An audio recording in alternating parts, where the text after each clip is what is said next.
کسی اللہ والے نے بڑی پیاری بات کہی ہے کہ آج کل ہم لوگ دھوکہ کیوں کھاتے ہیں، اس کی وجہ کیا ہے؟ تو اس کی سب سے بڑی وجہ یہ ہے کہ ہم کسی چیز کی ظاہر کو یعنی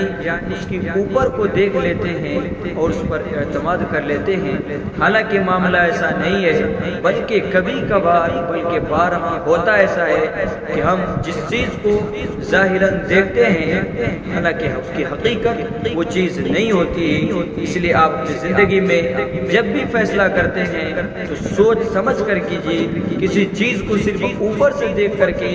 آپ یہ فیصلہ نہ کیجیے کہ وہ حقیقت میں ویسی ہو، یہ کوئی ضروری نہیں ہے۔ آج کل اس لیے ہم لوگ پریشان ہیں، کسی کے بھولے پن کو دیکھ لیتے ہیں اور اس کی حقیقت تک پہنچے بغیر یہ فیصلہ کرتے ہیں، یہی حقیقت ہے، کبھی ہمارے ساتھ غداری نہیں کر سکتا۔